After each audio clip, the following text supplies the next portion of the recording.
But, man, I ain't worried about that dude. He's pissing hot right now. He's taking steroids. He can't even get cleared to fight, man. Let that guy go do his cocaine and shit, bro. He don't want to fight.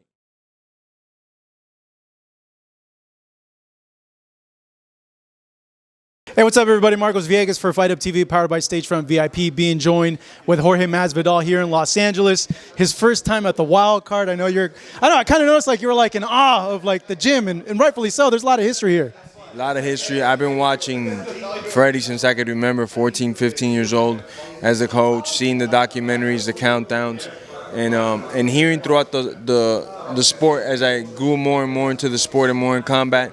Just hearing people have nothing but the best stuff to say about Freddie. You know, I've never heard anything bad about Freddie. No one's ever said nothing bad about that guy. So it was just an honor to meet such a good person and a legend in the sport of boxing. You know, it's crazy. Like, I was thinking, like, the last time I had a real sit down with you, you probably don't even remember, was at a gym in San Diego when you were in Strikeforce. And you had short hair and you had the little, yeah. I don't know if you were training for, if it was Gilbert Melendez or I don't know who, to be honest. But man, what you accomplished since that time to now, man, is something crazy. With you retiring, are you fully retired? Are you happy with everything you accomplished and did? No, I mean, on a professional side, I could always want more. I could always want more belts, more accomplishments, done things, you know, maybe a little bit more detailed. But as far as competing in MMA, I'm done. But boxing, I could entertain that. If the right offers came, if there was the right thing out there and the UFC gave me permission, of course, I would do some boxing matches just because it's my first love, the first thing I always loved. And then came MMA. I found MMA when I was a little bit older, and then I pledged my life to that, you know. But boxing's always been out of all the disciplines and traits, the one that comes more natural to me. So I wouldn't mind going in some boxing matches. The exhibition route, like a fight with Jake, fight with Conor, like is it something like that, or you want to go like a real pro route? Definitely just get matches in there, you know. I'm really not, I don't have anything too clear, you know. I would just wait for the right deal to come our way and boom. What did you think of Nate versus Jake? I tried to grab you, but you went out right away as soon as the fight finished. But what did you think of the fight?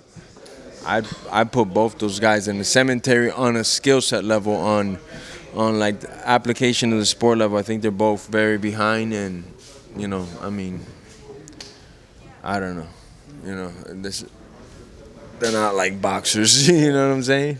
Not very impressed with what they showed then. Not that night, you know. I didn't see either side like eager to put the other side out, which I get it on the skill set. You guys ain't there, but on the wanting to entertain the crowd and go for a fucking finish, come on, at least do that, you know. So both sides on that were a little bit lackluster to me. I thought the fight on the technical level wasn't the best either, so I don't got the best rating for that night of fights. Is it trash? You don't like it? I didn't see like a master class of boxing. I didn't see like one guy completely dominate and take over. The rounds were all kind of ugly and close, except for the one that Jake knocked him down. That was the cleanest thing in the fight, and I don't know. I didn't care for it really. He sells a lot, obviously. It's big business fighting him. Is that something realistically we could see, or do you have your sights set on maybe doing like crossover type stuff with like other MMA people with your promotion? Definitely other MMA people, you know. Fight other guys that could like fight, you know, and then work my way in there. I'll see what happens. I'm just gonna do a couple matches there, and that's not even set in stone. That's just something I would do as far as competition goes. You know, looking at your bare knuckle MMA promotion, it kind of gave me kind of like a feeling of like how you started out. You know, like where it was bare knuckle and you're fighting in backyards and streets. Was that kind of like the genesis behind it, or kind of wanting to recreate something like that again? Definitely a big part of it. I got my big break as far as like views go on Kimball's platform, bare knuckle. So we thought it'd be the same thing, you know, just give my platform to these up and coming guys, and in the bare knuckle, the closest thing to combat, you know, more submissions, more knockouts. It's a different world. How different is it for those that don't know compared to like an actual MMA fight in the UFC or PFL? There's definitely not as much stalling because you could pull submissions now faster, easier, because you don't have these big clanky gloves. So when you get to a good position in grappling now, you could capitalize on it and take advantage. Curious, me being a fan of those backyard fights, and I always wondered this, like how did you guys like pick where to do those fights at? Like was it just a homie's house, or? I wasn't picking the fights in those days. I was just told where to go. That was a different team running. That was Kimbo and his team running it, so they would get it done. Did they ever tell you like, oh, this is like so and so's house, or like? It'd just be like maybe an hour before they'd send out the message of where it was going to be. Back then it was very legal and on the hush-hush, so there was nothing about, putting it on Instagram or like spreading it out too much. It'd just be an hour's notice, that's it, you show up and fight. Jeez. They do something similar in Seattle. Have you seen the clips? I think it's called like Street Beefs or something like that, where they go to like a backyard. Beefs, yeah, I've seen that. Pretty entertaining stuff. I won't take up too much more of your time, Jorge. I'm just curious. I just got to get your thoughts on a few things boxing-wise, because we have a huge boxing audience. First off, Canelo going against Charlo. What do you make of that fight? A great fight. I love it. This is what I love to see. Charlo's the undisputed champion. Canelo's one of the best pound for pounds right now. These are the type of fights I don't want. This is boxing. This is what it needs to be. Charlo, hard-hitting dog, man. Like, the dude will get tired, push through, he throws bombs. I think Canelo's a little bit more skilled, a little bit more polished, a little bit cleaner. Might even have more endurance, so I'm definitely leaning towards Canelo in that fight.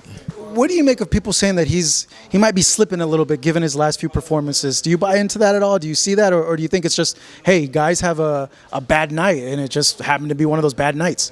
He's fighting the best in the world every time out. He's not cherry picking.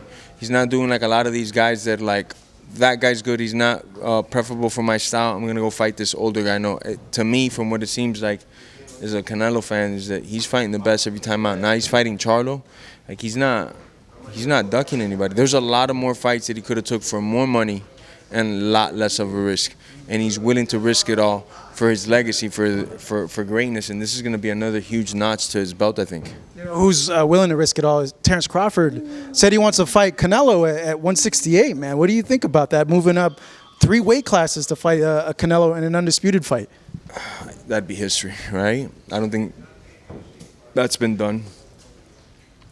I remember when Roberto Duran came up, that was maybe something pretty. He came up from 135, went to 140, 147, right? And fought Ray Leonard, So, I mean, this would be even crazier than that.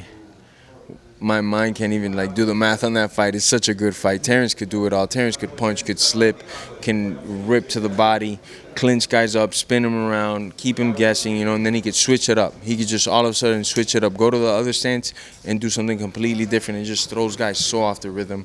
I really love when guys could go from fight from both sides. In MMA, there's not a lot of guys that could do that, but whenever they can, they'll hold a considerable advantage. And I think Terrence is got that figured out. He's got that glitch to the matrix figured out. Canelo's so much bigger, though. Yeah, that's what worries me too, man. Like moving up, but like you mentioned, Crawford is skilled and he's fast. Crawford is fast, but I remember this brings me to like Manny Pacquiao versus Margarito, right? We saw that Pacquiao was 10 times more skilled, but every time Margarito would get in the ropes and he'd touch him, it would stick with him. And I don't think Margarito's the type of like athlete as far as giving him as Canelo. He might be able to take more, but I don't think he hits as hard as Canelo, and that's where it could cause problems for Crawford, But Crawford's skill level was so through the roof. I would pay my hard-earned money for that fight at whatever weight they did it at. I think that's like, at this point, the biggest fight that can be made in boxing. I don't know about all combat sports, because I really feel you and Conor would be crazy. It would be a blockbuster, but that guy's a coward. He's not wanting to fight anybody, so I wouldn't even waste my time on that coward. What if he gets a few wins and he gets the ball going again? Nah, but that coward don't want to fight me, bro. He's never mentioned my name. He dodges me constantly. He knows it's gonna end his career. I'm a bad fight for him. We're gonna stand there and strike. I'm gonna beat his ass standing. And he's not going to have an excuse to why he lost. He can't say, oh, this guy took me down and choked me. I know I'm going to punch you right in your face. Keep doing that. Make you break in front of the whole world. And that was the end of that guy. Still a huge fight. Still something I want to see. But it's not. That guy's never even mentioned my name. He will not mention my name. They ask him about him all the time. He'll just ignore the question. I wonder why. But, man, I ain't worried about that dude. He can't even – he's pissing hot right now. He's taking steroids. He can't even get cleared to fight, man. Let that guy go do his cocaine and shit, bro. He don't want to fight. It's a different life in here, to be married to this bag. At least every day I'm going to see it, 30 minutes to an hour, and then run and then do sit-ups and then pull-ups and then diet and then spar and then stretch. And, you know, for some it might be the greatest life, but to somebody like him that's already been there, done that, has all this money, he don't want to live that life, you know. For the right fight, I'm willing to go back into that life and hurt somebody. It's hard when you start making a lot of money. It's like that saying about Hagler, like it's hard to get out of bed when you have silk pajamas on. Yeah. Like the hunger that you had when you were broke, it goes away once you get, you know, a certain amount of money. Yeah. Yes, sir. Very true. But I've always felt that money can't civilize me. So the right fights would come around, I might entertain it. All right, I know you have a line. Jorge, hey man, as always, good chatting with you, good seeing you, appreciate it. Marcos Villegas here with Jorge Masvidal. Go ahead, plug the bare knuckle MMA. Don't forget, September 8th, live in Jacksonville, Florida, Y Start Arena, Junior Dos Santos versus Fabricio Verdum. You could also watch it live and free on my YouTube, my Facebook, and my Twitter. Just go to my page, subscribe, like, and boom, watch it for free. All right, that's Game Bread, and I'm Marcos Villegas, Fight Up TV.